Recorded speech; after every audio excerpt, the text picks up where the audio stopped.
আজি আমি আহিলো হৰফক গৰখীয়া মন্দিৰ আৰু গৰখীয়া মন্দিৰত আহি আমি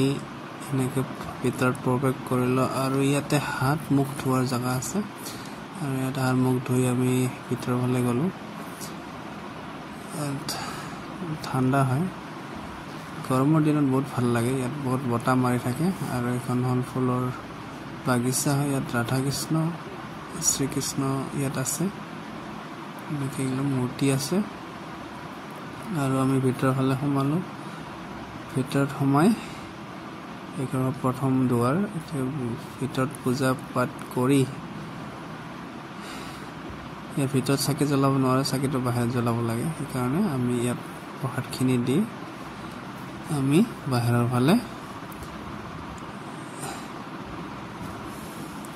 চাকি জ্বলাম আৰু এনেকৈ আমি বাহিৰত চাকি জ্বলোৱাৰ পিছত আমি এনেকৈ আহিলোঁ আৰু এনেকৈ আহি ইয়াত ধুনীয়া গছৰ ছায়া চাৰিওফালে সেউজীয়া আৰু ইয়াত ধুনীয়া ঠাণ্ডা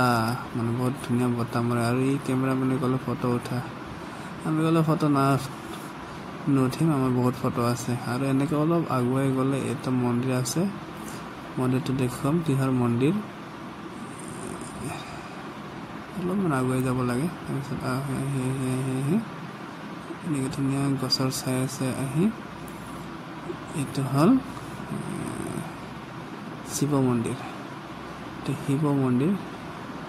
এনেকৈ আমি ভিতৰত প্ৰৱেশ কৰিলোঁ প্ৰৱেশ কৰি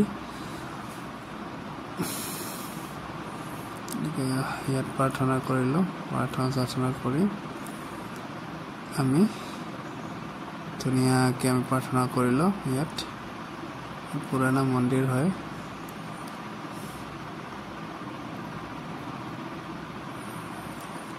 আমাৰ এইকেইটা তাৰ পৰা প্ৰাৰ্থনা কৰি ওলালোঁ আৰু তাৰপিছত এই চেলফি মাৰাত ব্যস্ত এতিয়া চেলফি উঠিবলৈ সেইকাৰণে মোবাইলটো উলিয়ালে তাৰপিছত চেলফি মাৰিলোঁ চেলফি মাৰাৰ পিছত এনেকৈ ইয়াত চবত চাকি জ্বলাব পাৰে চেলফি মাৰিলোঁ আৰু ইটো হ'ল যেতিয়া ফাকুৱা হ'ব তেতিয়া এইটো পূজা হ'ব আৰু ইয়াতে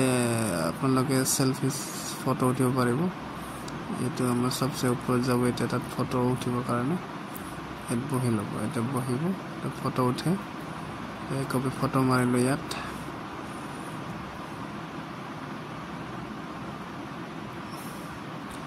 ফটো মাৰিলোঁ আৰু এইটো আমাৰ শংকৰ দেউতা হয় সিও বোলে আমাৰ মনৰ লগত ফটো উঠিব সেইকাৰণে তাকো এখন ফটো মাৰিলোঁ আৰু এনেকৈ গৈ এতিয়া এইটো হ'ল পুখুৰী বহুত ডাঙৰ পুখুৰী ইয়াত চব মাজত শ্ৰীকৃষ্ণৰ এখন মূৰ্তি আছে পুখুৰীৰ মাজত আৰু ইয়াত বহুত মাছ আৰু কাছু আছে আপোনালোকে 10 টকাৰ মুড়ি লৈ এই পুখুৰীটোত পেলাব ইয়াত ধুনীয়া মাছ আৰু কাছ দেখা পাব খাবলৈ আহে সকলোৱে যাতে ইয়াত মুড়ি খোৱা খাদ্য মানে ইয়াত দি দিয়ে মাছবিলাক খাবৰ কাৰণে আৰু এনেকৈ গৈ আমি এডাল গছ দেখুৱাম এই গছডাল শিৱৰ স্থান বুলি কয় বট গছ বহুত ডাঙৰ গছ আৰু এনেকৈ গৈ আমি ধুনীয়া বিল্ডিং বান্ধিছে ধুনীয়া প্লেচ ধুনীয়া একদম মানে জাগাডোখৰত বহুত ধুনীয়া লাগে ইয়াতে ওপৰত উঠিলে মানে ধুনীয়া ভগৱানৰ দৰ্শন হয় হাৰেক ৰাতিপুৱা উঠি ভগৱানক দৰ্শন কৰিব পাৰে ইয়াতে এটা সিহঁতৰ সৌভাগ্য আৰু এনেকৈ আমি আহি এখন গেট আৰু এইফালে ঘূৰি চালেও পাৰে আজিকালি মানে ৰাস্তা বনাই দিলে ঘূৰিব পাৰে আগতে নাছিলে এতিয়া বনাই দিলে আৰু এনেকৈ ইয়াতে মণিহাৰীৰ এখন দোকান বহে প্ৰত্যেক দিনে আৰু ইয়াত এনেকৈ ল'ব পাৰে আপোনালোকে আৰু এইফালে চিধা গ'লে হৰভক টাউন ল'ব পাৰে আৰু এনেকৈ এখন আইচক্ৰীম দোকান পাব ইয়াত খাব পাৰে গৰমত আমি ৰাইট চাইড ল'ম এতিয়া ৰাইট চাইড এইডাল হ'ল শিৱ মন্দিৰ এইটো আৰু শিৱৰ স্থান হয় বট গছ বহুত ডাঙৰ গছ আৰু ইয়াৰ এটা মহত্ব আছে এনেকে গামোচা যোনে বান্ধে তাৰ মানে মনৰ বাঞ্ছা পূৰণ হয়,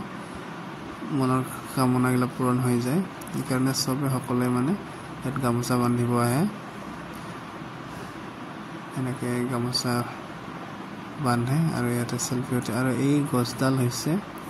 এডাল গছ নহয়, এডাল হ'ল ডালৰ পৰা মানে এডাল শিপা ওলাইছে।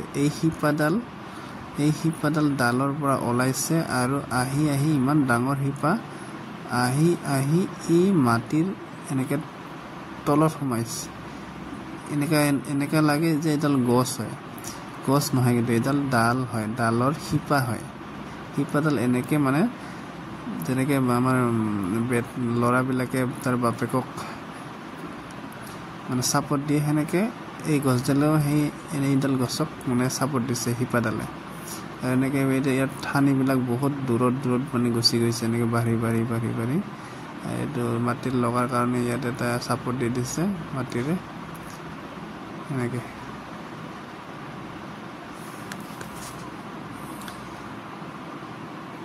এইটো হয় জয় শ্ৰীৰাম, এইটো হনুমানৰ।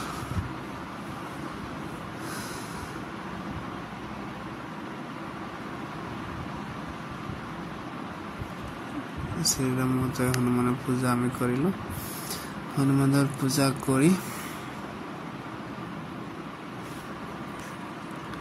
এটা আমি মন্দিৰৰ ভিতৰত প্ৰৱেশ কৰিলোঁ আৰু ইয়াতে প্ৰসাদ পানী এতিয়া দিব। ইয়াতে প্ৰসাদ পানী খাই